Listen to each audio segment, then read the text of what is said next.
Morbidly Beautiful presents a horror interview podcast hosted by Brodie Hubbard. You have entered the chamber. Welcome to the Chamber of the Damned. This is a combination episode of Video of the Damned and the Chamber, because it's been a little while since I've been able to give you either. Had a very tough few months, a lot of illness, personally and within my family. Appreciate your patience. I appreciate the Morbidly Beautiful network. I also appreciate Lil Boodang for the theme song, Itchin' for the Blood. And I thought I would bring you a recap of 2023 horror releases. Last year, I did that for 2022 with Kolleen Carney Hoepfner. She's returned for this episode, kind of our Christmas time tradition. She's a contributing editor at FANGORIA. She's the editor-in-chief at Cherry Dress Press and Drunk Monkeys. We are going to talk about everything we loved or didn't love or haven't seen yet from 2023. It's been a little while since I've gotten to do a show. It's been a really difficult 2023, and I'm hoping for a better 2024. How is your year overall, would you say? Okay, like I did a bunch of cool stuff. Like I did the SAFTA writing residency in Tennessee, and like I had like some cool stuff happen. I started editing for FANGORIA. That's right. That was cool. But also, I lost my voice, which is why I sound like this. But also, like I live with chronic pain, so anything cool kind of there was like a damper put on it, because not only do I have chronic pain, but like the country just doesn't have the medicine I need to function most of the time. So it's like, so every month it's like, am I going to be able to walk this month? Who knows? So, but overall it was like fine. You know what I mean? There were some real good highs. So like that's cool. Yeah. But like, I didn't like strike it rich or anything. So right. We're still working on that for sure. Yeah. There was I thought that overall, as far as like horror this year, I wasn't as excited this year about releases as I was last year. And it's funny because I talk to people who say the exact opposite. They didn't think last year was that interesting.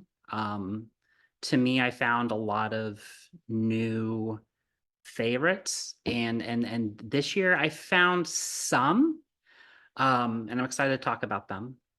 But I want to start off with a couple that I wasn't as excited about, and I don't think you and I have talked much yet about Skinamarink, because you finally did see it, and Yes. One that technically came out in the festival circuit 2022. I think it's being really heralded this year as a best of 2023. Okay, I'm gonna be real with you. I like Skinamarink, but it is not the best of anything. Like, let's calm down a little. Right. It's abstract. It's abstract art, and that's fine. I don't know if it's fine for an hour 45 or whatever it was. Here's the thing. We finally watched Skinamarink in October as part of Jim Branscombe from Cinematic Void does a Voidoween every year, and he gives you prompts for each day. And one of them was like child-friendly horror. So to be funny, Fritz chose Skinamarink. And I was like, Aiden had said before, my 19-year-old son Aiden was like, I kind of want to watch it. And so he watched it with us, which I'm gonna give him credit. He does not like to watch movies. I don't know if it's his age or what, but like he's just like sitting down and requiring that much attention is hard for kids his age, and he just doesn't care much for it. But he hated it. Okay. And he stuck with it the entire time. He didn't look at his phone. He didn't like get up to get high. Like he didn't do anything. He was just like, he watched every second of it. And he was like, I did not like that movie. And I was like, you know what? Good for you for sticking through with it, though, because he could have tapped out at any time. Yeah. It's a Punisher. It does not have to be as long as it is. I was genuinely unsettled by that movie. Yeah. Yeah. I was someone who was very afraid growing up, had vivid nightmares all the time, slept in my parents' room constantly. a wrong number would send me into a tizzy. Like the idea that someone accidentally called me and was like, "Oh, sorry," like creeped me out, and still to this day kind of creeps me out. Yeah. You Uh, should see around but- here when there's a knock on the door. yeah, and it's like, "Oh, what are you doing? Stop." Send a text. But I appreciated where he was going with it and like where it came from, and I appreciated the oddness of it and the abstractness of it, and that ending with like the face that you can barely see, and he's like, "What is your name?" So I was like, I had my hands over my face. I was like, I don't even want to see this. Like, this is so unsettling to me. Yeah. But it is not the best of come on. Yeah.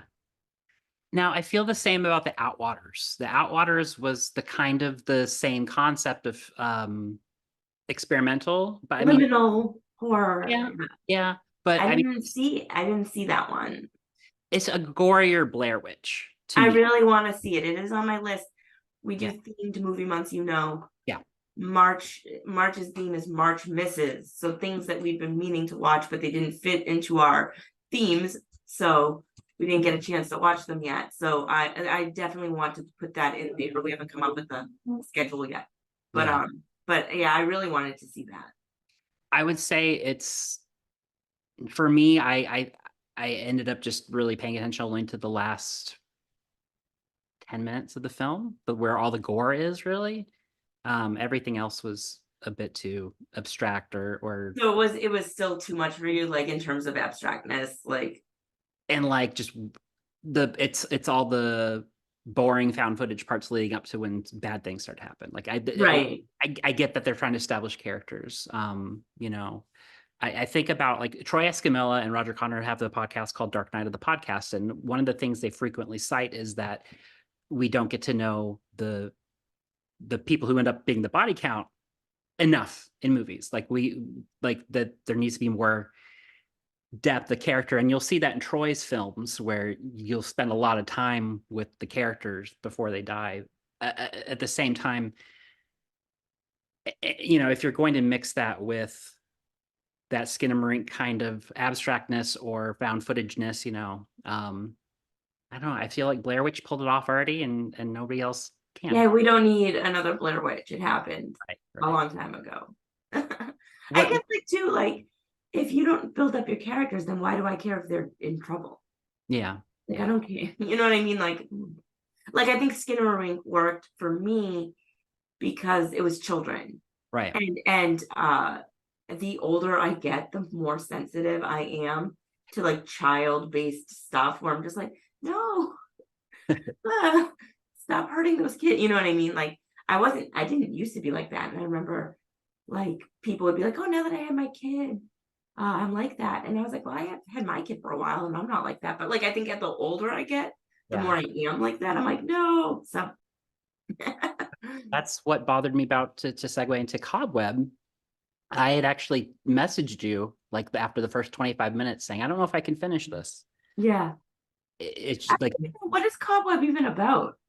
So ostensibly it's about a kid who's picked on at school and has really strict parents, and then finds out weird things happening in the house. So it's almost like a mix of People Under the Stairs and a little bit of a Parents vibe, if you remember that movie from I love that movie. Yeah. Randy Quaid, I believe. Yes. Yeah. So it has that, but like the movie itself is so cruel to this kid that I just like, I don't want to see this like nice kid get so. Yeah, I don't want to see a kid get tortured. Like I'm just like, oh Yeah. Like I just feel badly about it. Yeah. I decided to go revisit it. I'm not particularly glad I did. Like I thought it started to kind of turn like, okay, well, there's some interesting kind of twists to this that I didn't necessarily see. But it just felt like it was kind of trying to throw too much at the wall to see what sticks. Like the performances, first of all, some of the hammiest since Resurrection, which I know is one of your favorites last year. This was kind of my resurrection this year with Cobweb. Like it's okay, yeah, just like Yeah, I don't know. I'm not interested in it. Like I had said earlier, it came up at horror trivia, and I was just like, I'm not interested in that movie. Like, and really, you're the only person I know who saw it, and I was like, I didn't like it. So I don't know. Because it Like, was, I know we differ a lot, but I was just like, there's just something about like how much you didn't like it that I was like, yeah, I there was can I could pass.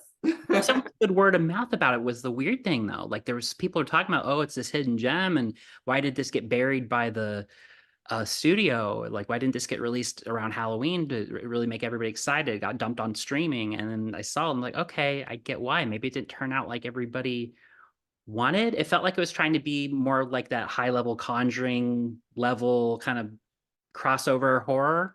Okay, yeah.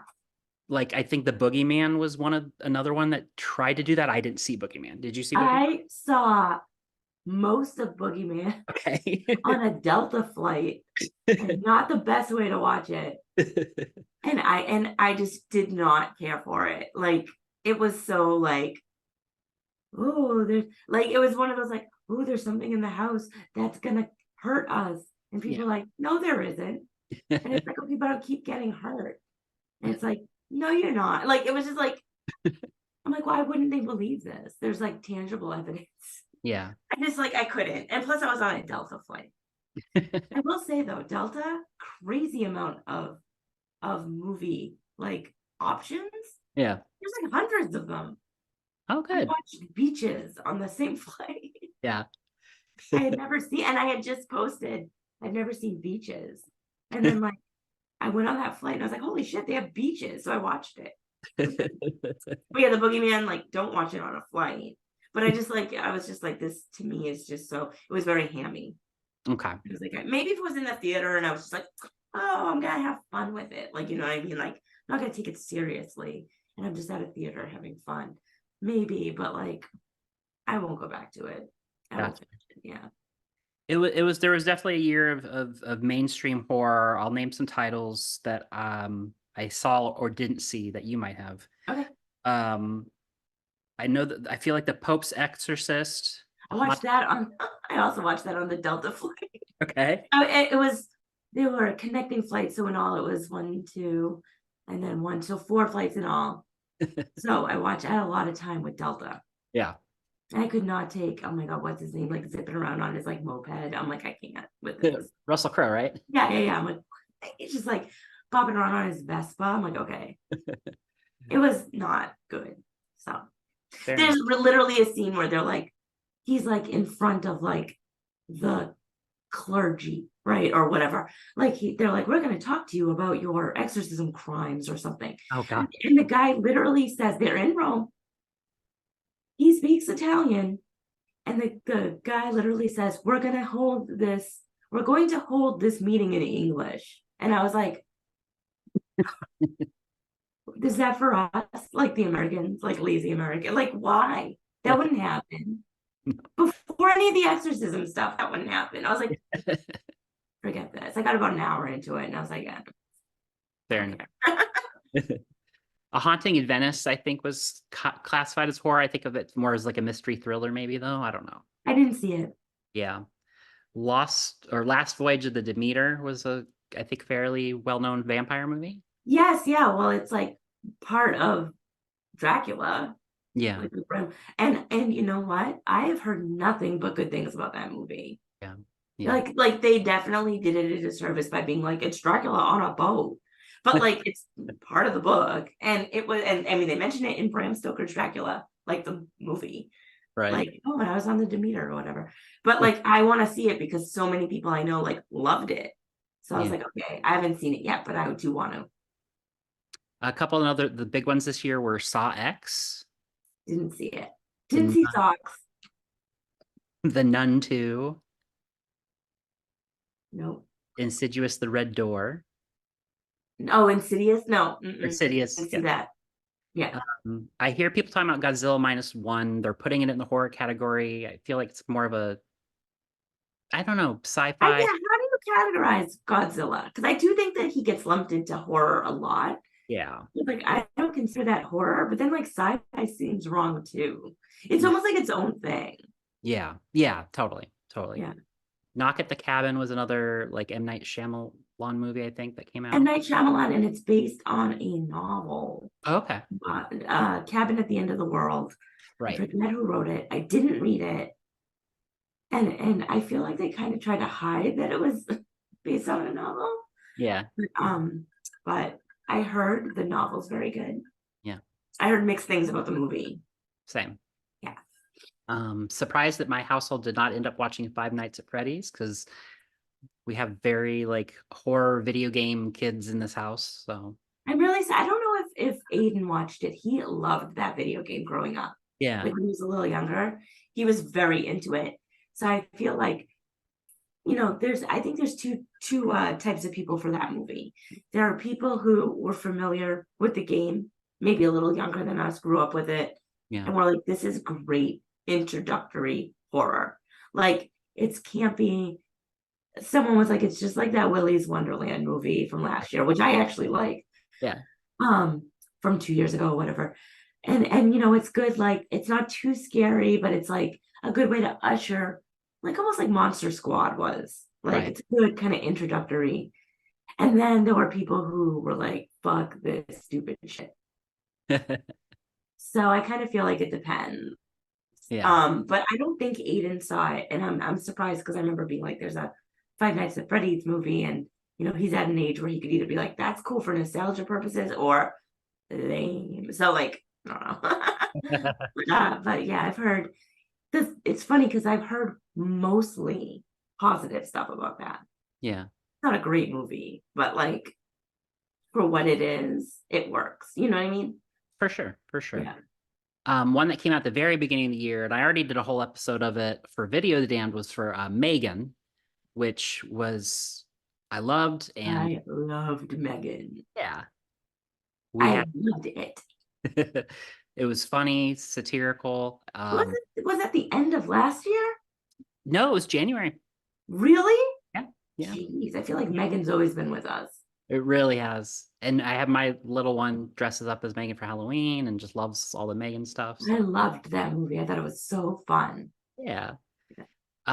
Evil Dead Rise was one that I think crossed over to pretty big success.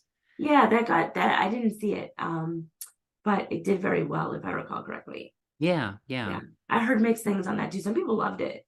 Mm-hmm. Mostly, I know people were not happy with it, but it's an Evil Dead movie. Yeah. Scream 6, which I saw pretty much, if not the day it came out, maybe the weekend it came out. I dropped my family off at the airport. They were going to see my mother-in-law. I had to stay in town to work the following week. And so, love you, miss you, Kate, stay in touch, and headed right from the airport to the movie theater. Walked in, watched Scream 6. Bye, don't call me for 2 hours. If you get stranded at the airport, stay there. Yes. I famously do not like the Scream movies. Right. So, I did not see it. Right.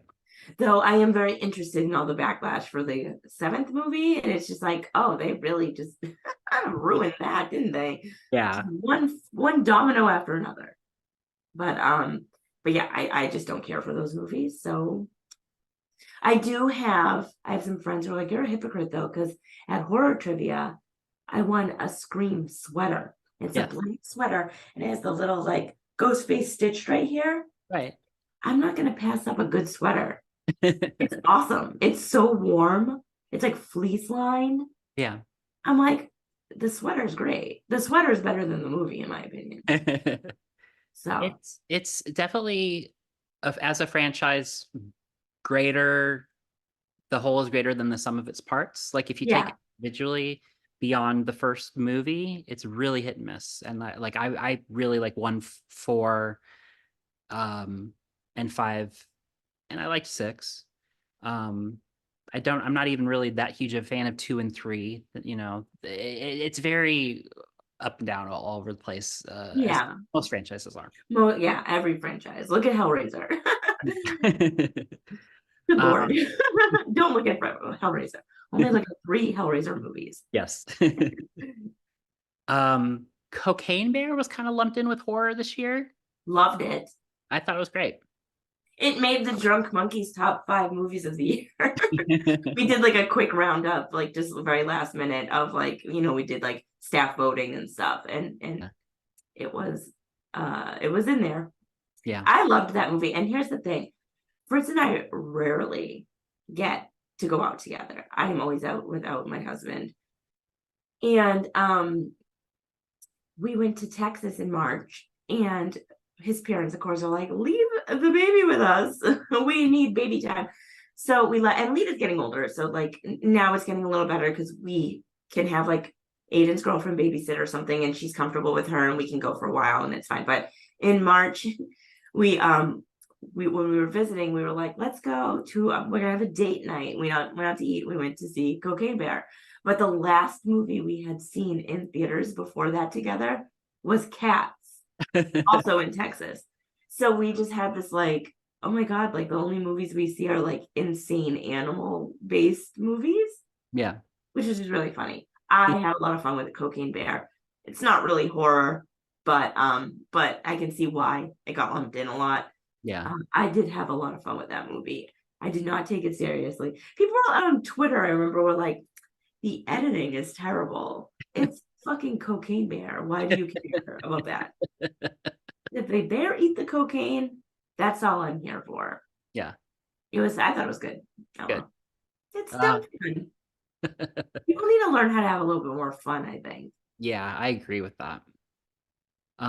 Renfield, which I ended up seeing at home, and I liked okay. I just guess it wasn't as big a hit as they were hoping.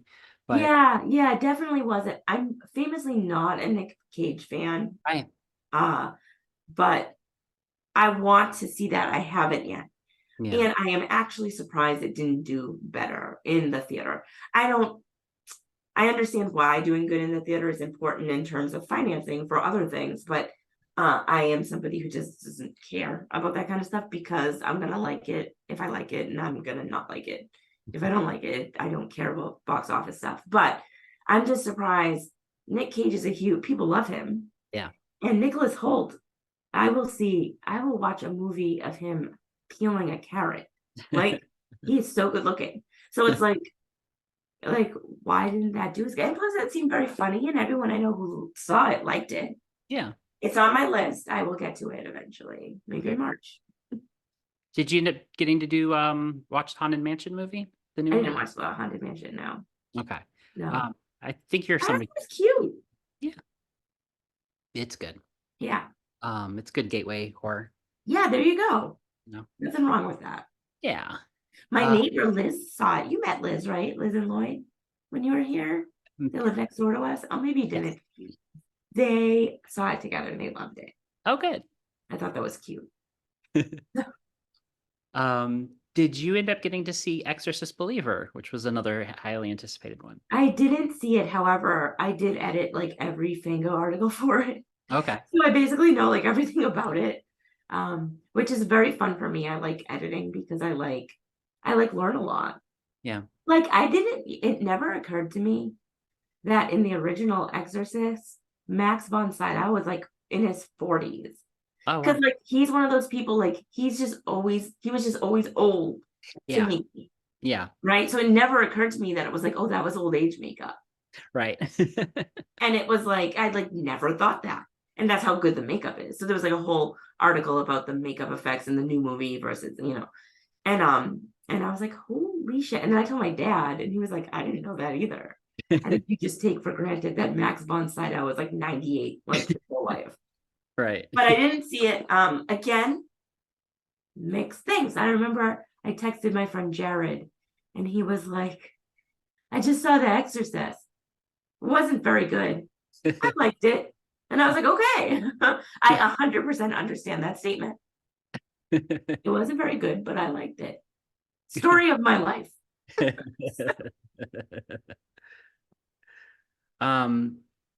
These two, I feel like, were talked about in horror circles. I don't know if they were considered mainstream at all. I'm guessing not, but I feel like a lot more people knew about Infinity Pool. Yes, I want to see that. It is definitely on my list. And I think that did definitely get lumped into horror because it's like very body horror forward, I think. Yeah. It's the Cronenberg's kid, right? Yes. Yeah, I gotta tell you, I'm not. Everyone loved that one movie he did. Not Persona. That's all I can think of. It's not Persona. I forget what it was called. I did not like it. Gotcha. It was like this lady's bad at her job. Like that was all it was. I don't know, but I like me a goth, and I like Alexander Skarsgård, so I'll watch it. But yeah, that's definitely, I think, falls into the horror category. I did not. Did you see it?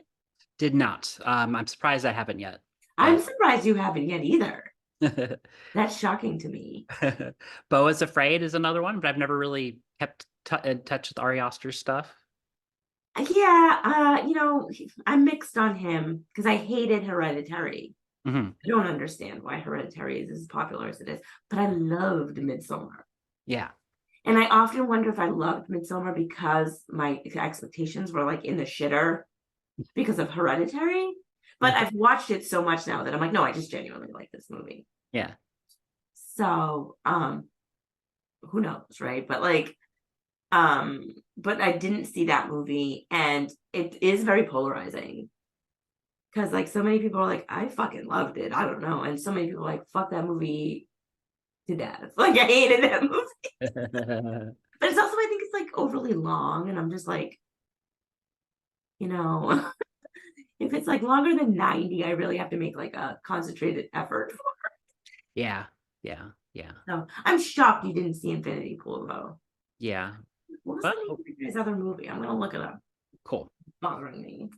Pet Sematary Bloodlines, another one that I feel like got talked about a little bit, but didn't get to see. That movie completely, like, I was like, there's a movie called that? I don't know why. Like if the radar is here, it was like under here for me. Like I was just like, Yeah. There's a new Pet Sematary movie. I heard it was good though. Yeah. Like, I mean, I'll watch it. I don't care. I liked that remake that they did a few years ago. Yeah, that's what I've heard good things about that too. I thought it was great. Yeah.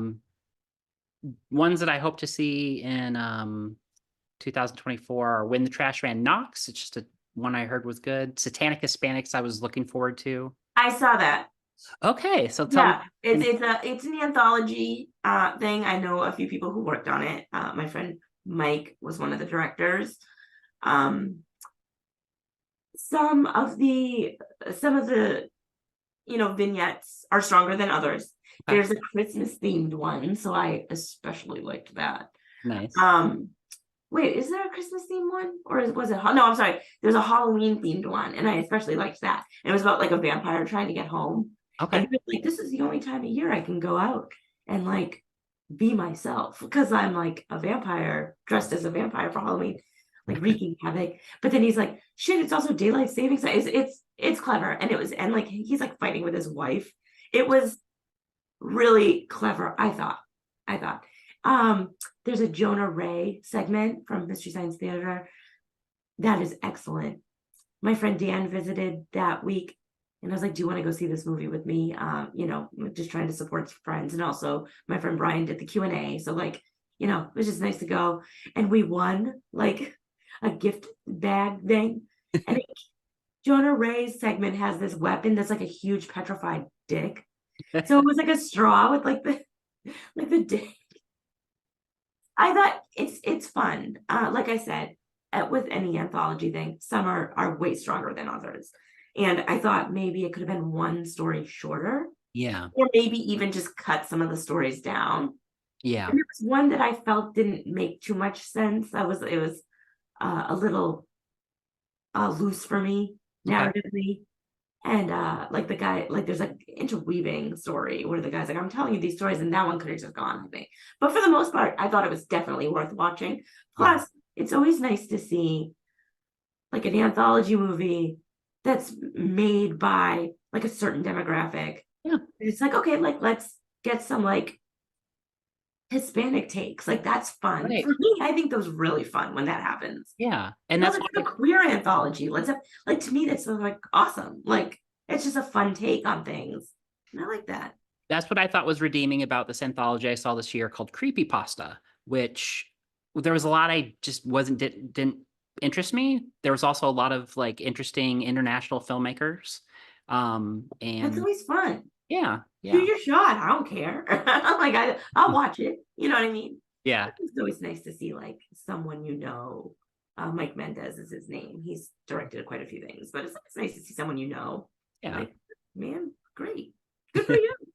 Your Yeah. friend Alyssa was in Creepypasta, by the way. Yes, Alyssa Wagner. Yeah, she's fantastic. She was in I didn't see it, highlight. but I do. When you told me she was in it, I was like, oh, I should watch that. So I'll get Yeah. to it. She's probably in the best English speaking one that I remember. That's awesome. Yeah, I'll definitely check it out. She's so fun. VHS 85, I just was not as into as I was VHS 99. I didn't like any of the VHS. Well, okay, here's the thing. I shouldn't say that because I've only seen 2 of them. I hated the first one. I was like, and then I like half paid attention to the second one. I don't remember what it was called. And then I was like, these movies are probably just not for me. Now, here's the thing though, because they're anthologies and stuff, there probably is some good stuff in there that I'm just missing, but also my interest in it is just so low. Yeah. You know what I mean? Yeah. But I know people really liked this one. Yeah. I think they played it at Beyond Fest this year. And people were like, ah. So I was like, okay, I'm not going to go to that though. By the way, I looked up the Brandon Cronenberg movie and it was Possessor. Oh, okay, yeah. I kept thinking Persona, and I was like, I know that's not it. It's Possessor. Possessor, got it. I didn't care for it. He is not his dad. No one is. Angry Black Girl and Her Monster. I've heard great things. Hope to see. Yeah, I haven't seen that either. Yeah. Birth, Rebirth. I've heard good things. Dark Harvest was one that came up on my radar. Still need to see that. I heard that one was good. That came up at horror trivia too. By the way, if anyone's listening to this and they don't know what the horror trivia I'm talking about is, it is Dead Right Horror Trivia. It's once a month in Burbank, California.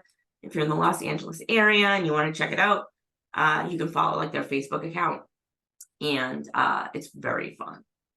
And there's definitely like a team out there for you. So there's going to be an article about it in the new Fangoria. And I know that because I edited it. I was like, I know all these people. They're my friends. Yeah. So, but yeah, that came up, the other day. And people were like, oh, that movie was so good. And I'm like, okay. Yeah. The mask looked neat to me. Yeah. I don't think The Toxic Avenger or Late Night with the Devil have played outside of festivals. I don't think so either. I'm pretty sure it was at Beyond Fest. Yeah, I'm not sure. But I know that everyone I know who saw it loved it. Yeah. Just said it was a lot of fun. And it was funny because I think I saw like one Wayward article that was like, movie blows. And I was like, I didn't see one person that I know who saw it say, well, that wasn't very fun. So like, whatever. There's always somebody, right? So I am excited to see that one. It's like way like the minute I can watch it. Absolutely. A couple more mainstream-ish ones that I think people talked about, or I felt like they had talked about. So I finally got to see The Blackening, and I had felt that there was tons of hype for that movie. I ended up looking at the numbers. I feel, and I don't think that a box office or a Rotten Tomatoes score, whatever, I don't think that makes or breaks like what I'm going to think of a movie. I just, as a exactly, just like I said, yeah, person who does this, recording and talking to people and stuff, I need to be informed. And I was really surprised how The Blackening did not do as well as I thought it did, but very funny movie. I wouldn't say it was a scary movie. It was. I know so many people who saw that movie. Yeah. Like so many. Yeah. So that actually surprises me too. It's, I think it's accessible for people who aren't part of the Black culture. And it's still funny. Like, I don't, I grew up in Arizona. I grew up in a very white town. Right. Oh, I get it. But I don't think I met a Black person until I was like 15. But, just being part of the world and in Los Angeles and pop culture and underground culture and stuff, like there's plenty of references that hit or I got out from context or that just weren't necessarily dependent on, they were more dependent on like horror movie. Right. Instead of like an ethnicity thing or something. Right. Yeah. I know it got compared to like the Scary Movie series a lot, I think the obvious reason is because it being parody, and also because of like that similarly would utilize things from Black culture because it was like the Wayans brothers for part of that franchise. But this was way more unique. This was way more specific to the characters of this improv or comedy troupe that created the movie. That's And great. Oh man, I want to see that so bad. yeah, I gotta jump on that. Yeah. I definitely recommend it. I actually, here's a little aside about Scary Movie. So on Halloween night, I was not very tired. And I was like, I'm gonna watch a movie. I'm gonna watch a Scary Movie. I have a Scary Movie shirt I got from either Pizza Eaters or Bloody Altar. I can't remember. One of those Instagram like shirt companies. The Pizza Eater guys, they have a Descent pre-order happening right now. I cannot. They're in the UK, so if you're in America, it's going to be a little pricey. But I cannot recommend their clothes enough. Like I am a huge Pizza Eaters fan. But anyway, and I have a Scary Movie shirt that I bought specifically because the whole backsplash is the Wanted Called Doofy poster, which I love. I think it's so funny. And I say Wanted Called Doofy like 17 times a day, like for 20 years. So I had been wearing it a lot, and people were like, "Oh my God, your shirt is so good." I'm like, right. So I was like, I'm going to watch this. And it was like 2 a.m. Yeah. And I was just like, Fred had gone to bed. Lita was in bed. And I said to my son, Aiden, I was like, do you want to watch this movie with me? And he was like, sure. And we had watched How High a few weeks before that. Yeah. It was part of Voidoween. And so he was like, is this the same, like, did the same people make this? And I'm like, no. And he's watching and he's like, you know, it's the humor in it is so crude and so like problematic now. Like a ton of it hinges on like, is Marlon Wayans gay or not? Like, right, like but whatever, right? I don't care. I love it. Just like Just Friends. I love it, right? So he's watching it and he's like, this movie is just like that other movie. I'm like, let me tell you something about the early 2000s. It was this string of movie type parody that were just like this. Yeah. And they were insanely popular. Like this movie is so popular. And he was just like blown away by it. He watched the whole thing with me. I went to bed at like 4 a.m. I was just like, dude, I haven't seen this movie in like 15 years probably. And it is so problematic. And I fucking love every second of it. I don't even care. But yeah, like if the blackening is like I didn't realize it was like a kind of a spoof. I don't think I really knew what it was. Yeah. But I'll definitely watch that. I have heard nothing but good things about that movie. Yeah. It's pretty good. It's pretty good. I feel like it should have done better than it did. Yeah. But you know, not everything crosses over to mainstream success, unfortunately. Yeah. When it necessarily maybe should. One that I do think did pretty well this year was Thanksgiving, and I just saw it. Oh my God, I haven't seen it yet. I have it. Yes. Ready to go. Yep. And there's a lot to be said about going to the theater versus streaming, and how like movies that come out right away for streaming, how it's like killing stuff and this and that. And it's so interesting when like there's a smash like Barbie and Oppenheimer and all this and that, right? I get it. But to me, that movie should have came out at least on Thanksgiving. Yeah. So I could have watched it on Thanksgiving. Right. And it like almost like wasn't even in the theater anymore. Yeah. So I'm like, well, like I want to see this movie. I'm gonna want to watch it for the holiday it's intended for. Yeah. I'm not gonna watch it at Christmas. It's not a Christmas movie. Yeah. So I'm a little irked by that. But it is definitely like I won't wait until next Thanksgiving to watch it. Like I will watch it. It's on there. I'm ready to go with it. Yeah. So, Have you seen much Eli Roth? Because I yeah, had I can go with him. Like he did Hostel, right? yeah, he did the Hostel I series. didn't care for the Hostels at all. Okay. But did he do Cabin Fever? Yeah. See, I love Cabin Fever. Yeah. Man, what a blast from the past that movie is. I saw that movie when I think I was pregnant with Aiden, my almost 20-year-old son. And there's a sensibility to this that's very much like, even though this came from that Grindhouse project, it's not shot like 70s Grindhouse, even though there's some kind of allusions to really obvious allusions to Texas Chainsaw Massacre, things like that. It feels like a early 2000s horror, but like maybe something like The Faculty, or something where like there's a little bit of there's a bit of a sense of humor to it that's like Right. slightly over the top, which it's not just the gore that's over the top. But Right. It's like, yeah, campy in a way. yes, You know that there's a Methuen shout out. Like he's like, go back to Methuen or whatever. yes, And of course I'm from Methuen. I thought of you when I saw that. Yeah, and my friend Brian and I grew up together, and he was like, yes, like in the theater, I guess. And he's like, I was the only one. Because most people don't know what Methuen is, but like that's always kind of fun. Yeah. You know what I mean? But I do want to see it. I have heard, oops, hit the computer. I have heard nothing but good things about it. And I won't hold hostile against them. Just like, just like Ari Aster. Like, I don't like something, sometimes I like it. Who knows? Like, yeah. But also edited an article about Thanksgiving or Fango. So I was just like, okay, learning a lot about this movie, but it's fun. When you or anybody sees the abs scene, I'll just call it the quick little abs joke. Okay. It to me personified what was hilarious about that movie. I will immediately text you. Okay, good. Okay. Pretty good. And I didn't finish Winnie the Pooh, Blood and Honey. I won't watch that movie. I got the gist of it. Yeah, just because you can doesn't mean you should. I'm not gonna watch that.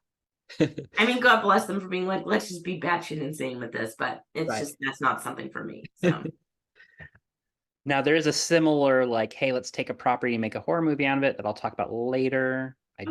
I'll put that on there, but let's talk about another really popular one, or at least word of mouth. And this is the thing, again, it's hard to know it's popular outside our circles. And when I say our circles, I'm using anybody listening or watching this, anybody who follows horror. Like the horror circle. Yeah. No, I get it.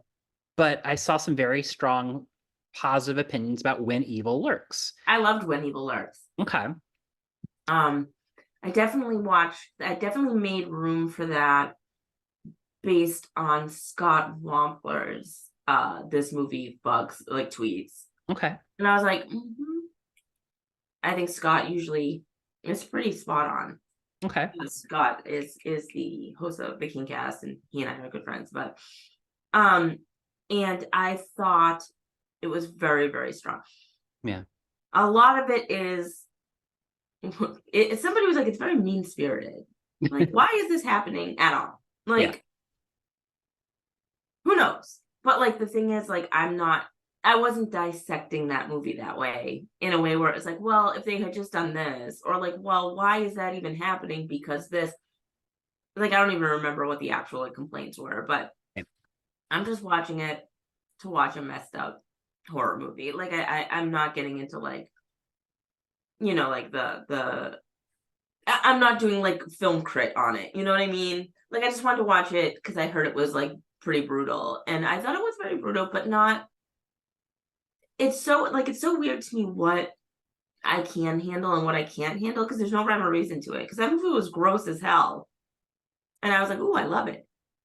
But then there's like like a movie like Tusk, where I'm like, "Fuck this movie forever." Like, you know what I mean? It's just weird. Like there's no rhyme or reason. There must be something, and I'm sure if I like really analyzed it, I could figure it out. But I just really, really enjoyed that movie. I just thought it was like a good hit the ground running, fucked up. Like, and there's like obviously like a religious angle to it, which is very up my alley. Yeah. I really like that kind of stuff. So I was just like, yeah, I liked it a lot. I thought it was very good. I think for me, I am picky, choosy when it comes to stuff with kids. Yeah, and it's mean to kids. Yeah. That movie is mean to kids. Yeah. Vicky, no. Poor Vicky. It's really funny because like I was one of the people who thought the backlash against the Terrifier 3 teaser, where Oh my God, that was so dumb. Santa art has an axe and there's a kid in the room. Like I also saw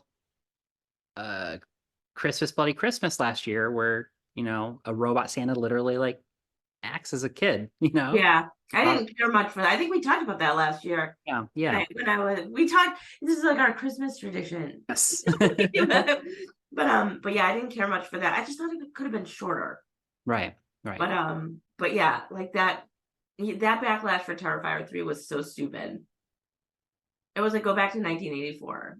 Yeah. Like Silent Night, Deadly Night stuff. Yeah, exactly. They didn't really kill the kid, right? Like, I need to know that you know that. Right.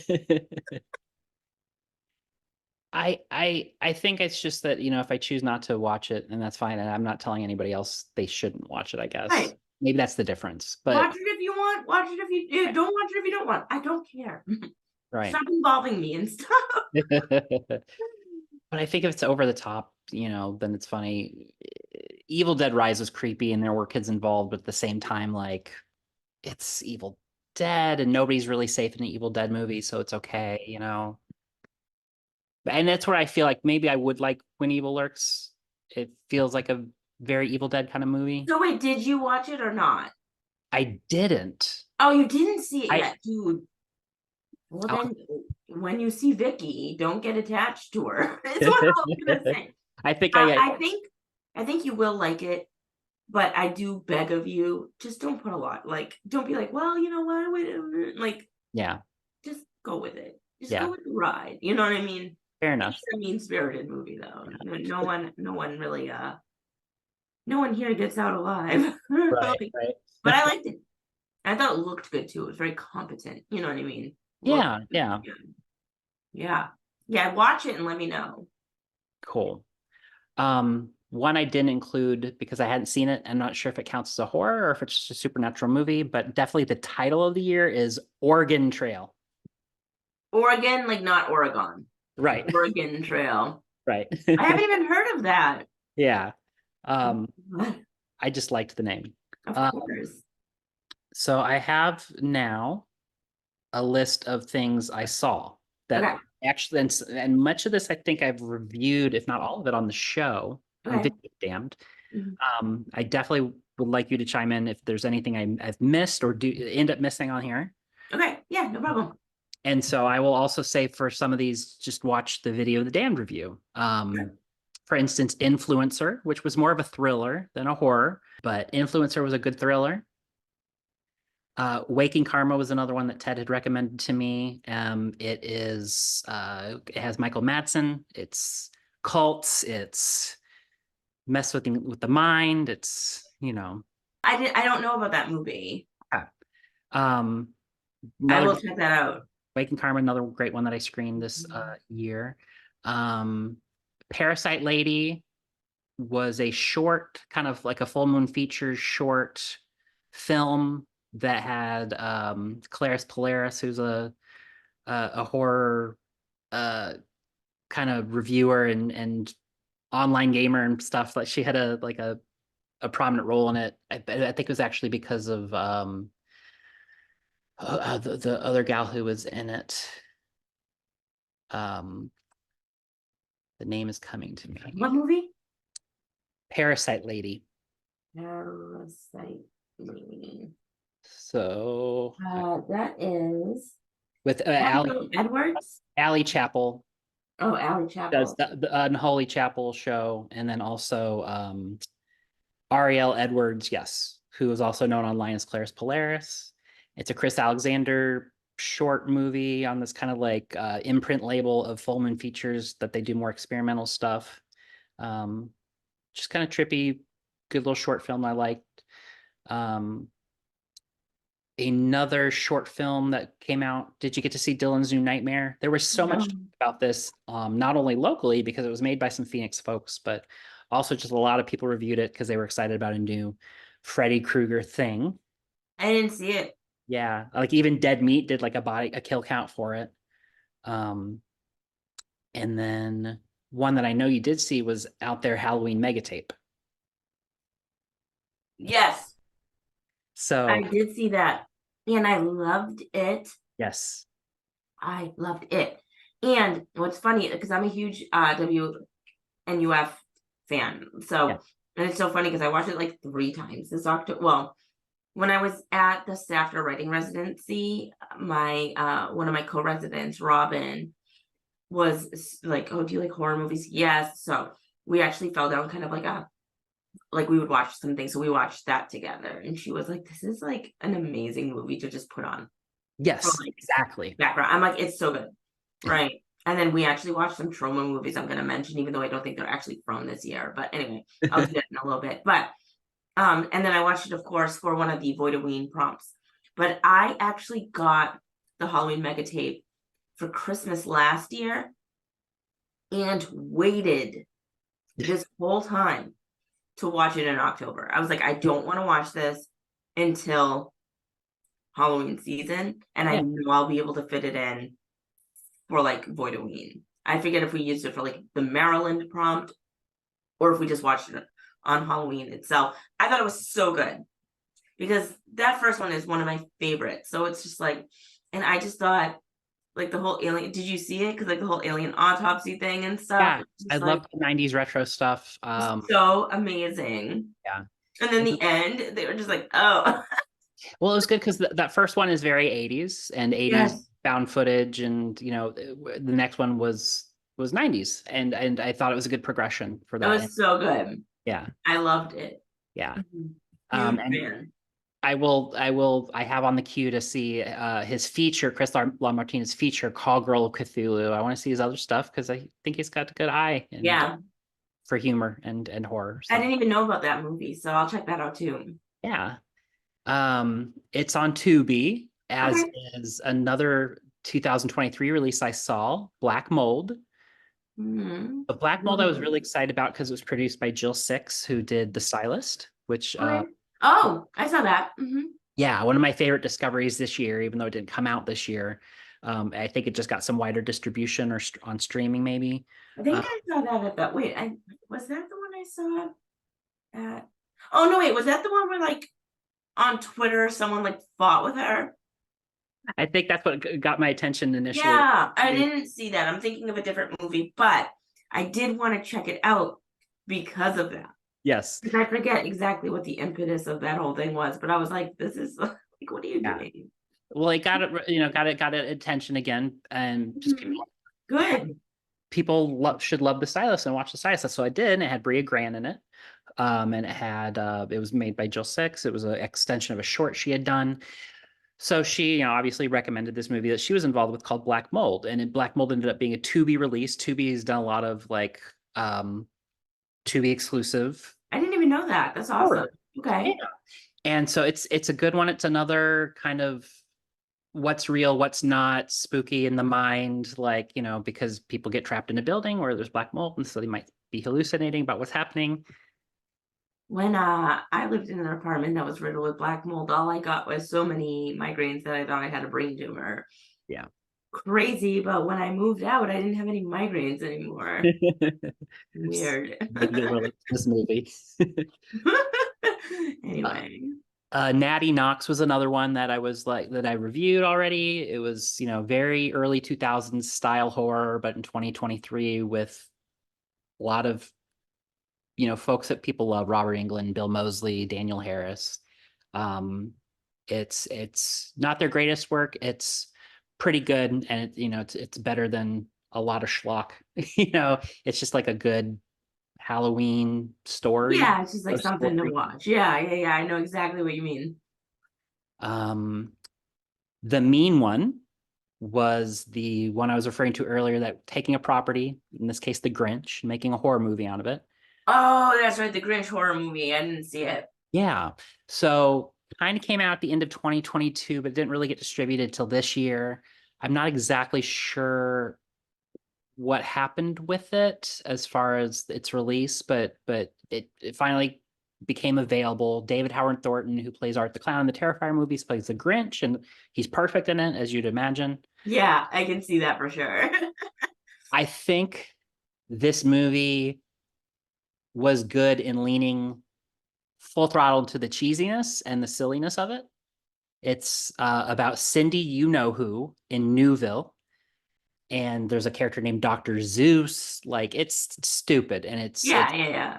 it's great. It's stupid fun. The kills are great.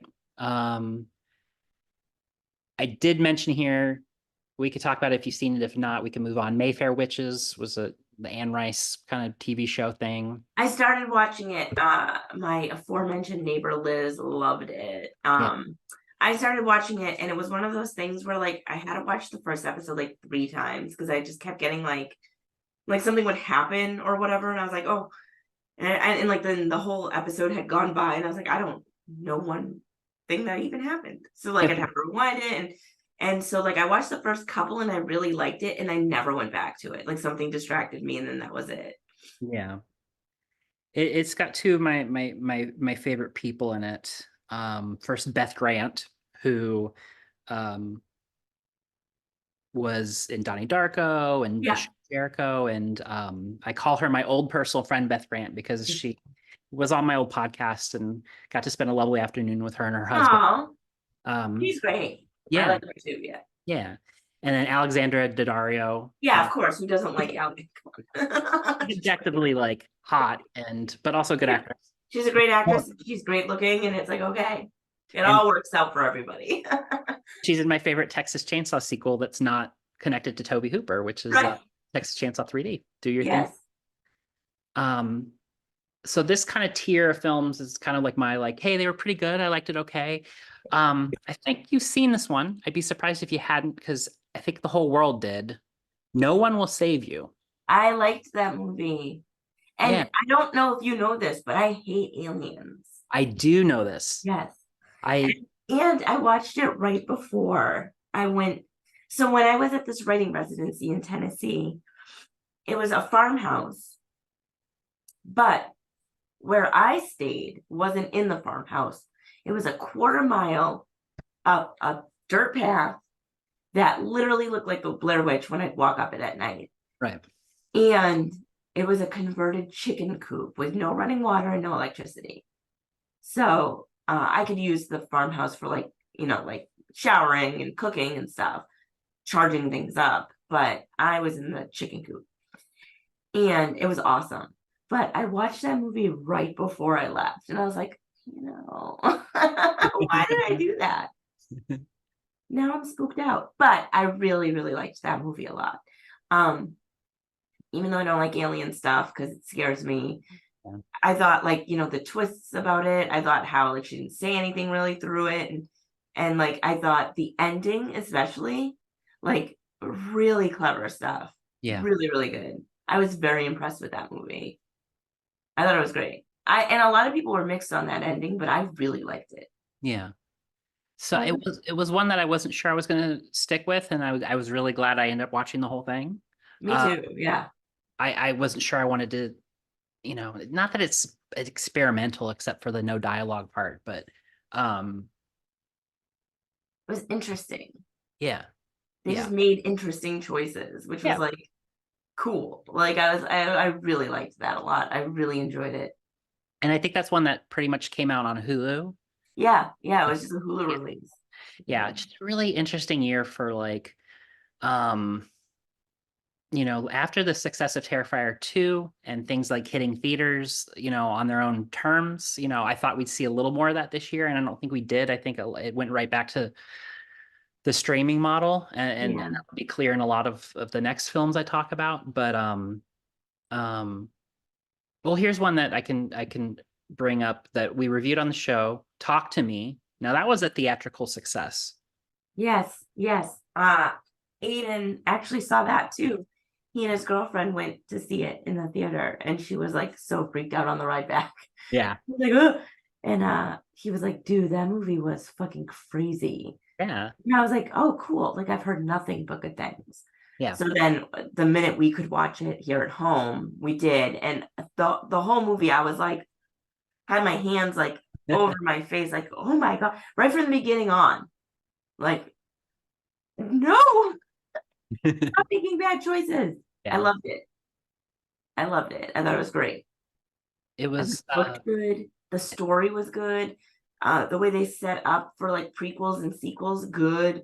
Mm-hmm. Sometimes when sometimes when they set it up for a sequel or something, you're so cheesy, right? Right. But oh my God, I thought it was so great.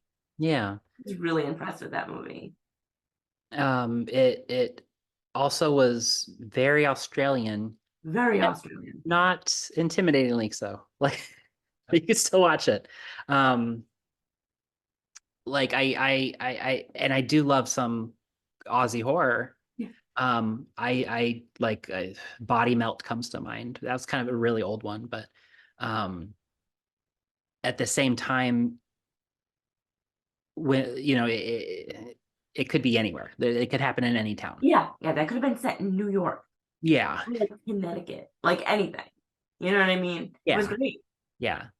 And I think sometimes specificity is good and important to a movie. Like, like Street Trash is very much New York, 1985, 6, 7. It's same with the Hen and Lauder movies. And you need that God, specificity. yeah, of course.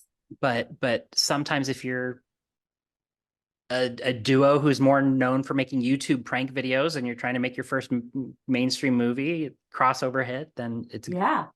good to feel universal if you're trying to hit American audiences. So I 100% agree. yeah, Did you see my basket case Christmas ornament?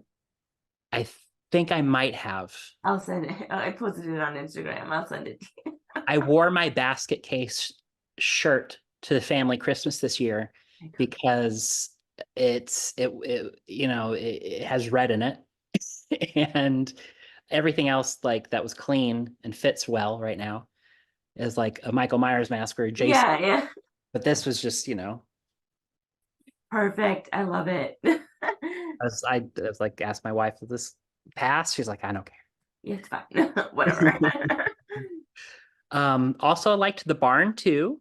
This is one where I reviewed retro style, but made in the 2020s and has a lot of cameos. Linnea Quigley, Darcy the Mail Girl, folks, everybody loves. Yeah, I didn't hear about that one. Yeah.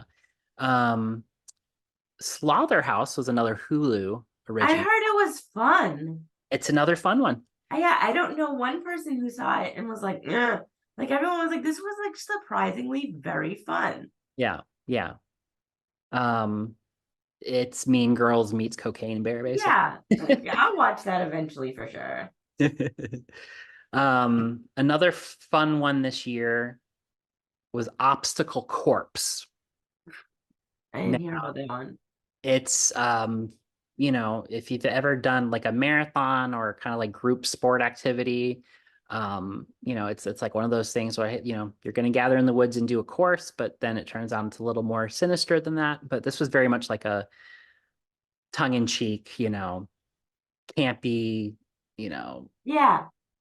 Oh my God, that's fun. That sounds fun. I'll watch that. My friend Roger shows up in it, and it was funny because I just knew right away there's Roger Connors on the screen. I should also mention, as far as Christmas movies that I saw this year, I got to see him in, oh gosh, I'm gonna get this title wrong. It's like Mother Krampus 2 or Lady Krampus 2 Sleigh Ride. It has like 3 different titles that's been released with. Oh no. But it's like one of those things that comes up on Tubi or whatever free streaming service if you're looking up for Christmas horror. Right. You're gonna find Mrs. Claus by Troy Escamilla, and you're gonna find like this Lady Krampus 2 thing. And it's just always good to see Roger on screen. But he's very small cameo in Obstacle Corpse. Obstacle Corpse, though, it's a good independent production with some goofy story and some also sentimental stuff, stuff about daddy issues. It's interesting. That's interesting. I didn't even hear about that one. I'll check that one up for sure. Yeah. I've done a couple shows already about Dr. Seville's horror show, locally, written, directed, filmed. So I'm very biased there. Just to see all my other interviews with Kevin Phipps and reviews of that movie. And you should watch it because I'd like to get your perspective. All right, for sure. It's anthology, so I remember you posting about it because I remember you posting about it being like local to you. Yeah. Well, I should say it's really good. Like it's beautifully shot. It's funny and weird. Interesting potential for a horror icon in Dr. Seville. So And then when we start to talk about we're starting to talk about movies I really loved. I really hope you saw this one, and if not, I'm happy to talk more about it. But Brooklyn 45. Didn't see it. So this is another Shudder release, as far as Okay. direct to Shudder. I'm sure it was in some theaters as well. Ted Geoghegan wrote and directed this one. It's got Larry Fessenden. It's got let's see who else is in the cast that we can talk about. Yeah, I'm looking at it now. Jeremy Holm. Oh, Yeah. Christina Cleave. She follows me on Instagram. She's great in this. Oh, Ezra Buzzington. He and I brought him a cheesecake once years ago to a horror convention. Anne Ramsey's great in it. She's been Yeah. in stuff for years, and then she gets to like have like a real big starring role in this one.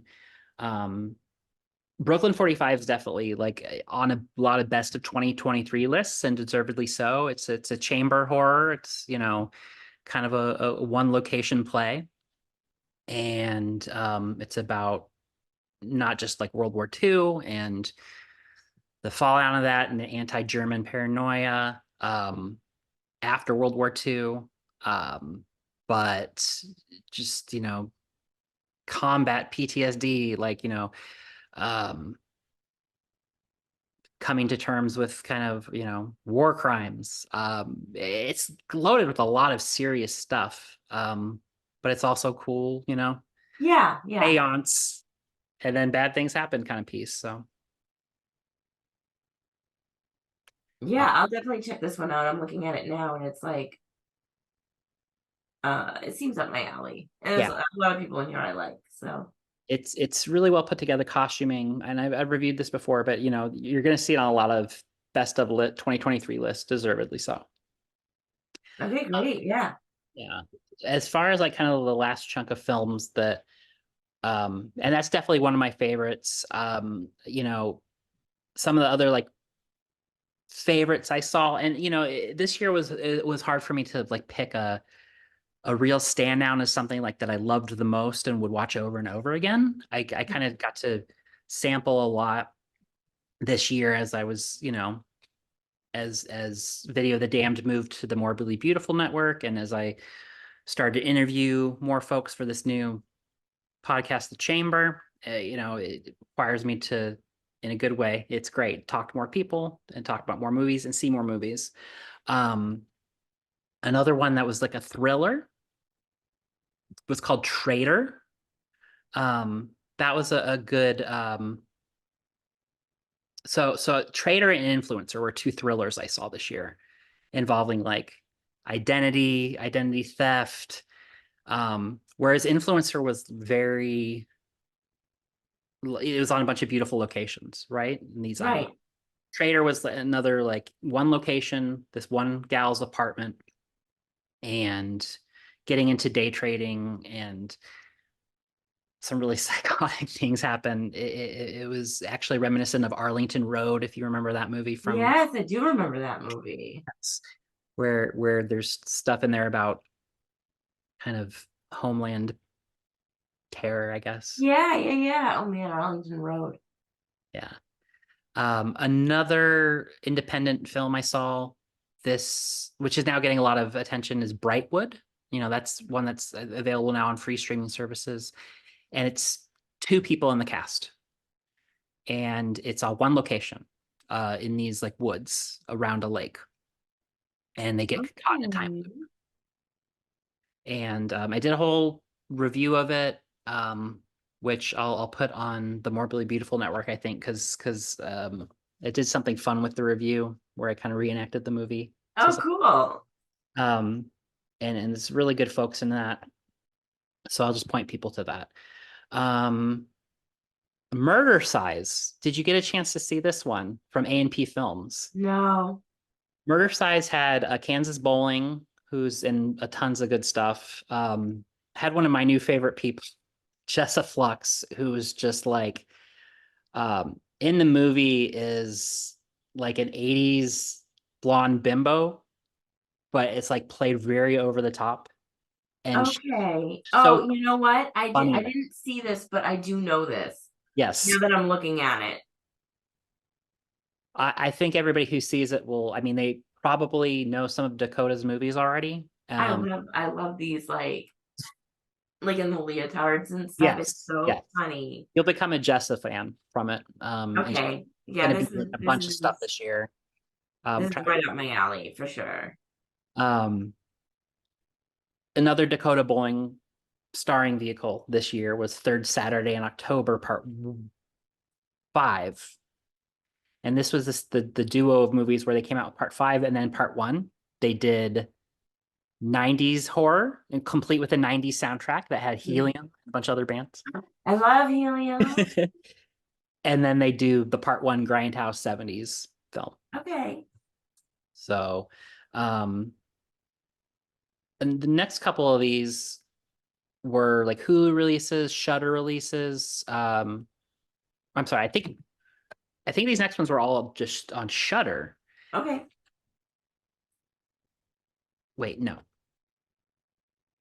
Okay. One that came out that I think played a couple theaters, but pretty much was a Screenbox exclusive was Onyx the Fortuitous One and the Talisman of Souls. You might know a little bit about this Onyx character because he was involved with that whole Satanic Temple thing that happened in Salem. Do you remember this? Well, what thing though? Like I'm familiar with the Satanic Temple in Salem. Was it like when they had that arson thing or whatever? This was the guy who came to like one of the first Satanic church or Satanic Temple openings thing. He was on the news and he was the Notice Me Senpai guy. Oh, okay. Yes. Yes. And like that's a whole character he's been doing online for a long time. Oh, okay. Okay. And so if you're somebody who likes like the Ernest movies or even like Rocket Man with Harlan Williams, just like movies set around a goofy character. He's a goofy guy doing some funny stuff. That's what Onyx the Fortuitous One and the Talisman of Souls is. But it's like all these folks go to his mom's Barbara Crampton. Love that. She sends like okay, and she's like, hot divorcee, like bringing in like the stepdad or whatever, and he like so he hates it. He thinks it's gross, so he goes, and he's gonna go off to this satanic mansion. Who the Lord of the Manor is Jeffrey Combs.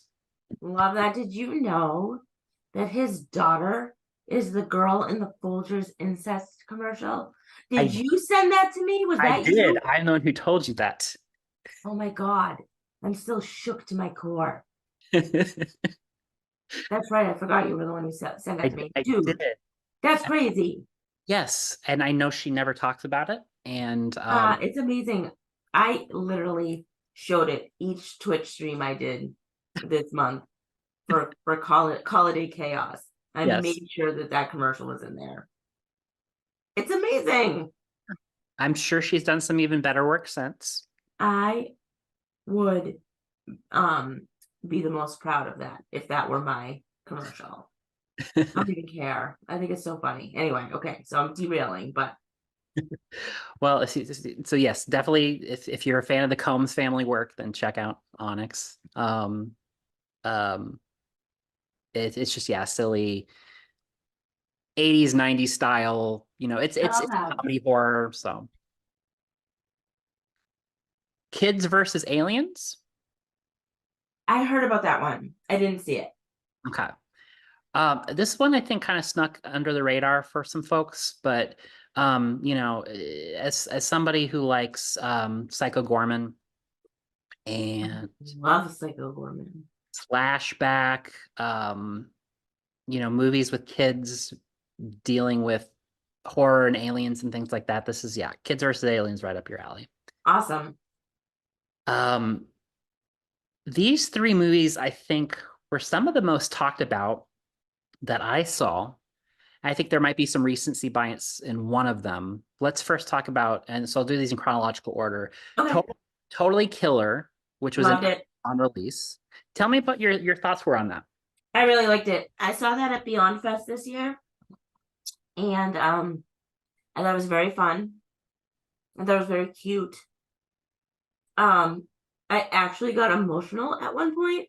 Did you see it or no? Yeah, love. Yeah, Okay. these are all ones I've seen that Yeah. were among my Oh, favorites. okay. I got super emotional during one part. When they're in the spinny thing, and she's like, "We were in this together once." I was like, "Oh my god!" I got so like I'm getting teary eyed thinking about it. I love Kieran Shipka.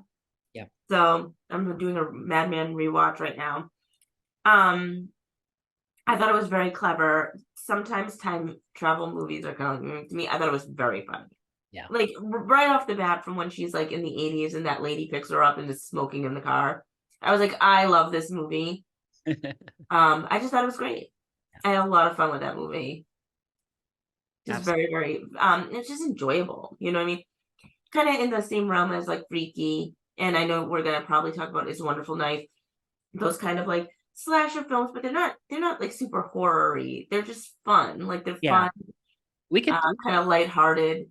Like I really like that kind of like Freaky. I'm like the world's biggest Freaky fan, I think. Yeah. So, like Well, I we even bought the pig clock from it. So we could talk about It's a Wonderful Knife next because yeah, that was probably one of the more recent films I saw, and I was pleasantly surprised by it. I thought it reminded me actually of Scream. It was very set up like a Scream was. I could see that, yeah. But so was Totally Killer. I mean, I thought those two movies were very similar. Totally Killer and It's a Wonderful Knife are very like adjacent to each other, I think. Yeah.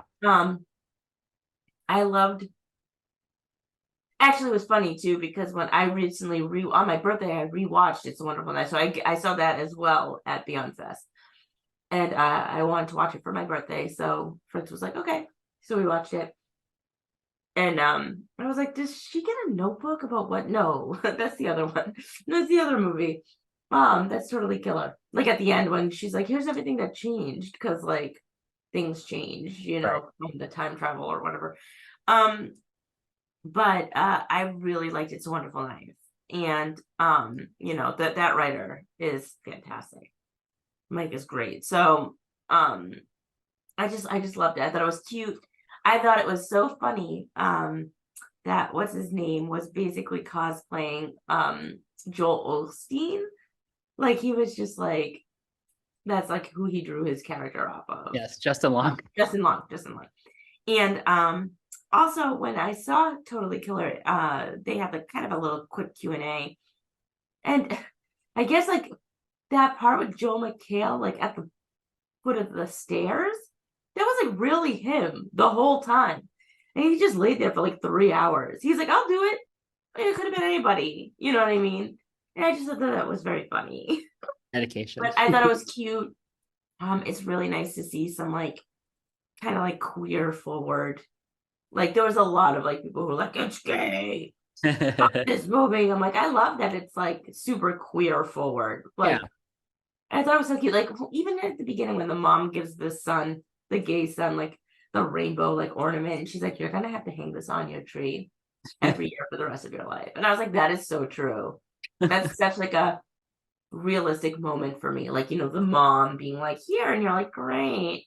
But then, like, you don't want to disappoint your mom, right? So you're like, I thought it was so cute. I loved it. I thought it was great. Yeah. Agreed. I really, really enjoyed it. Me too. Mm-hmm. The last movie I had on my list for things I saw this year that came out this year and that were among my favorite.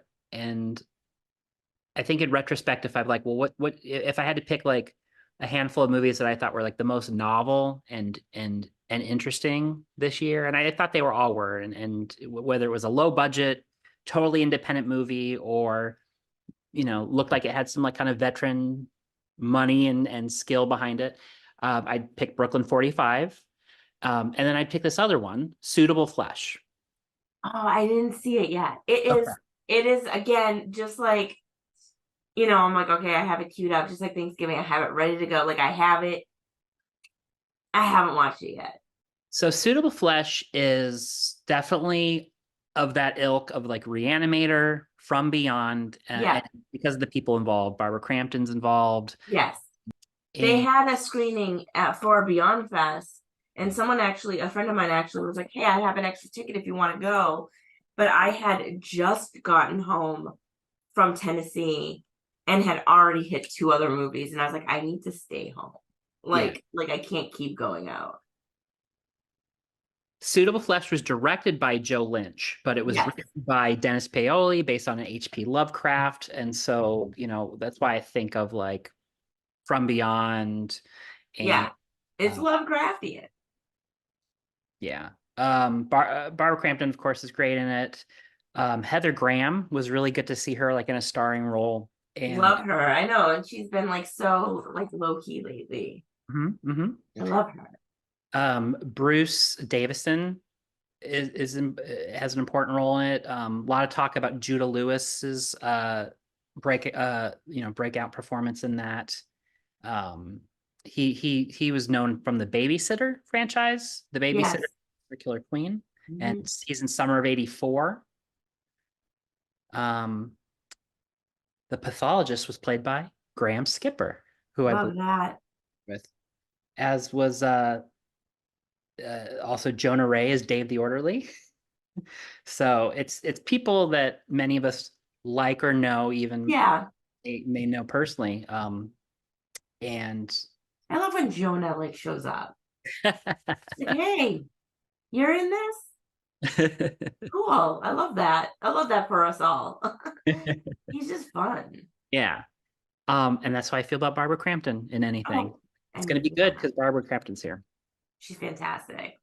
I don't think I've talked about this on the show, but I had a very excellent in-person conversation, not interview, not, for the show, just me and Barbara Crampton at a convention talking.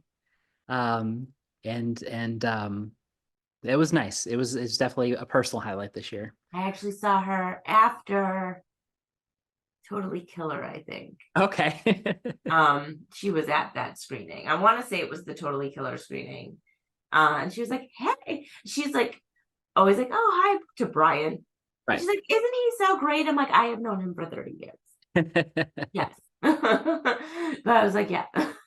She's like, oh, and I'm like, oh, like, I love your stuff. Like, I had never met her face to face before. So I was like, I don't want to be too like, I was like, I love your stuff. I love you. You're great. Like, everyone loves her. Let's be real.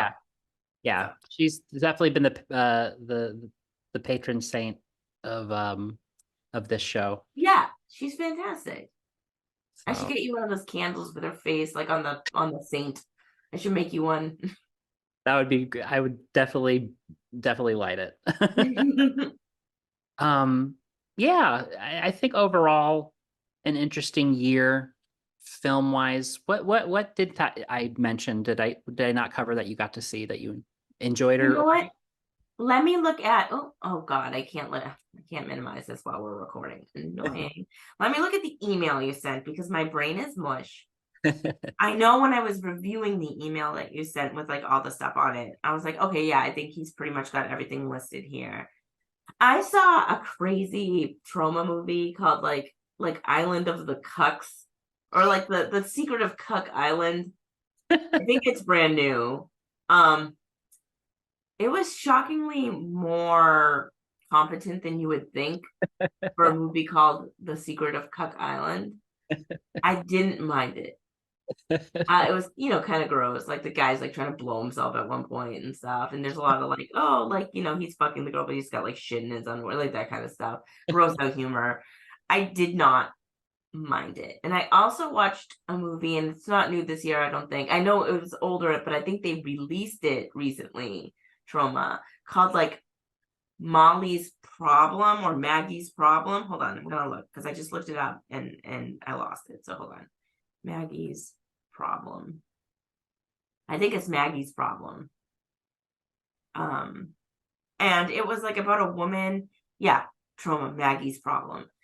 And it was about like a woman who like is in love with a sea creature. And it's just odd. Like it was insanely low budget. And the sea creature is insane looking. And I kind of like, I watched it when I was with Robin in Tennessee, and I can't stop thinking about it. It's like so weird. Like, can you see if I do this? Yes. Yeah. So this was a film by Molly Hewitt. Yes, I think she has like a new, like she has like that was her legal name then, but she goes by something else now. Glam Hag. Yes. So what I see here is that Glam Hag has collaborated with Sarah Squirm, Yes. who is now Big in the Chicago like underground. Because yeah. Robin, my co-resident, was from Chicago. So she was like, oh, like, big into this like underground art sort of scene. And it was very interesting. I cannot stop thinking about this stupid movie. That's how I felt about All Jacked Up and Full of Worms. Yes, and From the what's same. funny is I recently was like, I should probably just watch that movie because I always think about you talking about it. I wish I could name it my best of 2023 again. I mean, but it was best of 2022. That's It's like when I said the best movie of this year was The Who's Tommy.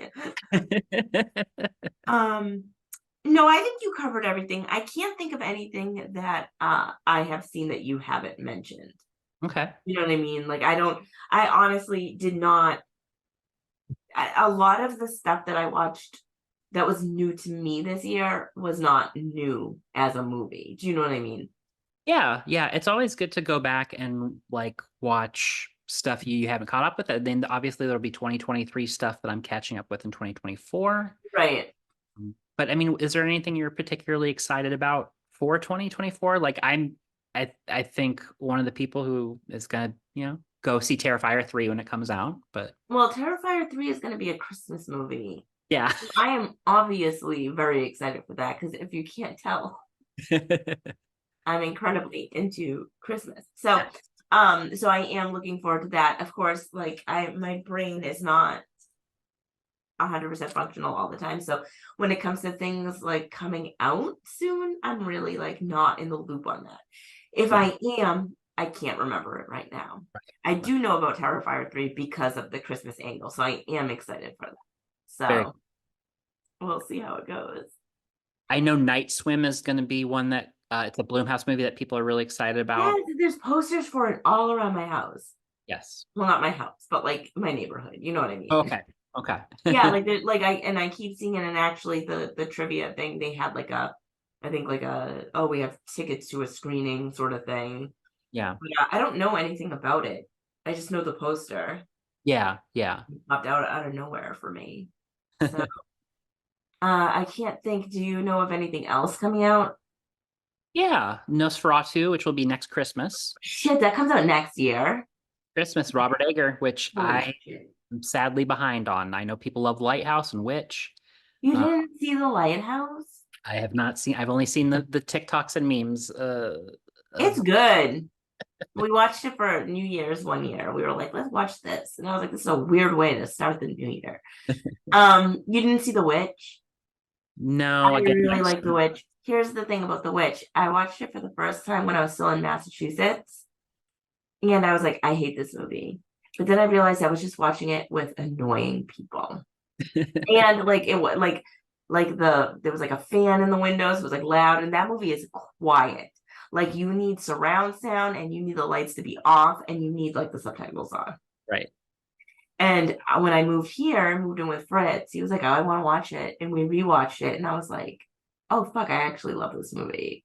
I was just like really annoyed that day. So Robert Eggers, he's great. So okay. I'm really looking forward to that Nosferatu. Very cool. Yeah. I didn't realize it comes out that fast though. Sign me up. Cool. I'm there. I'm in line right now. What else? Is there anything else? The other one I want to talk about, and I'd be curious if you hadn't heard about what's going to happen with this. I think you'll be excited to know. So Maxine, which is the sequel. That's right, Maxine. Yes. And Pearl. Do you know what they've revealed about this movie? They said that it's like a giallo, right? Yes. Yeah. So you're a giallo January celebrator. Absolutely. We're getting started, hitting the ground running on the 1st. Yeah. Very excited. I even got Fritz some J&B for Christmas, even though he doesn't drink scotch. He wanted last year. He's like, I should have got some J&B. Like I would have just drank it. So I got him some. So I am looking forward to January Giallo. So when they announced that, I was like, yes, that's gonna be so good because I really loved X, Mhm. and I liked Pearl a lot. I loved X. Yeah. So I'm really looking forward to that. We'll see how it goes. It'd be like 80s Hollywood Sunset Strip, like Yeah, it looks so grimy. Like, oh my God, it's like Taxi Driver-ish looking. Like, all right, I cannot wait. So yeah, I'm looking forward to that one. yeah. Those are Yeah. the only things that I know of coming out. I'm continuing to watch this season's Fargo, which has some horror elements. Oh, I forgot that that started. Yeah. Oh God, I should catch up on that for Yeah. sure. That show has always had some Pretty eerie. Yeah. yeah, There's elements. that one like that one scene with like Ray Wise, and it's very like off-putting, but it's also like very like Big Lebowski-ish. Yes. And it's like this is like a weird mesh of like Big Lebowski and Twin Peaks or something. And they Very went, odd. they got Yeah. guy. And it's very similar for this season. Okay, great. Yeah, I gotta jump into that. So Yeah. I don't know about a whole lot of TV coming out horror wise or otherwise. I feel I don't either. he's kind of I'm kind of like it's just out and then I know about it. yeah. So. Better Call Saul ended like over a year ago, which is shocking to You know what's so funny? I just looked that up because I was like, did that end this year or last year? I was shocked that it was last year. Yeah. I was like, oh my fucking God, really? That was a year and a half ago? Yeah. I've been heartbroken for a year and a half. Right. Fuck. Now all we have to look for. Succession ended this year. Which one did? Succession ended this year. Right. Which is one I never got into, but oh my God, it's so good. It's the Drunk Monkeys #1 show of the year. Yes. Really, even over The Bear. And The Bear is on the list. Okay. The Bear is on the list. But I thought Succession, I think we all thought Succession maybe oofed it a little bit. So this would be a good time for you to plug anything that you want to plug, including drunkmonkeys.us. Yes, drunkmonkeys.us. We've had a very messy year. I took a mental health hiatus, and we never really like hit the ground running back up again. In our sister site, Cherry Dress, Kat Conway's Nocturnes is coming out soon. It was supposed to come out like a month ago. I got sidetracked. She was like, I don't care, which is like the worst thing you can say to me. But then she got sidetracked, and then I'm actually kind of ordering the proof. I think I should be able to do it tonight, and so it'll kind of really be our first 2024 release instead of our last 2023 release. That's okay. We have Captiva coming out too soon. We got just like we'll be opening soon for Drunk Monkeys for our pop culture issue, which is our April issue. So if you are a writer that likes to write pop culture inspired stuff, look out for that. Call for submissions should be mid January probably. So trying to get back into the groove, but this has just been a very sloppy second half of the year. Nobody has seemed to care all that much, and that's okay. Yeah. We're not the New Yorker, so we don't have to be held to a standard. Besides that, I mean, I do edit for Fangoria now here and there, and it's been really, really cool. Kind of a dream publication for editing purposes. So if you get your newest Fangoria issue, you'll see my name there. That's fun. Besides that, not really a lot of writing projects happening right now that need boosting. So I am going back to my Patreon starting next month. So, well, in 2 days. So I when I had the mental health break, I kind of stopped everything. So I'm back at that. But besides that, really no, Drunk Monkeys is probably the biggest thing. Feel free to follow me, Kolleen Carney Hoepfner. You can find me pretty much anywhere on Instagram, Twitter. I'm still on Twitter. I don't care. Blue Sky, all of it. So yeah, but besides that, not really too much to report right now in terms of like personal boosting. So gotcha. I'm hoping to continue to do the Chamber and Video the Damned. Maybe make Video the Damned a little bit more of a monthly, bi-monthly, quarterly special kind of thing. And that'd be cool. Like a roundup. Yeah, that's always fun. Yeah, and then use the Chamber more to just have great conversations. Yeah. I'm looking to maybe talk to a friend of mine soon who one of his claims to fame was being a Batman villain henchman. So, Oh, I love that. so I mean, he's obviously done a bunch of other stuff, but I know I'm going to ask him about that because it's, you know, Yeah, that's amazing. it's one I of love Mr. Batman. Seuss's. I love Batman stuff. I don't even care. But he's got a horror movie coming out, and so we'll talk about that. Looking to talk to some other filmmakers that you may or may not heard me talk about on this show and reviewed their movies. And I will somewhat be on social media. I'm kind of taking a step back from all that. It's always nice to take a hiatus, I think. Yeah, yeah, It can be overwhelming. yeah. Makes it difficult to promote the show, but Yeah. I'm not still connected to it, so I would be somewhat connected to it. But Yeah. That's okay though. You just pop in to promote it and you sizzle on back to something else for a little while. So it's hard to be on social media right now. So I think 2024 is really going to be my cocoon year. yeah, there's nothing wrong with that. Thank you, Kolleen, as always, for being part of the Video the Damned, the Chamber family. Of course. Have me on anytime. Maybe Yeah. when my voice isn't like No, I think you held up well. And I think so too. the Christmas tradition, and this is coming out around New Year's actually. So happy 2024 to everybody. Happy 2024, y'all.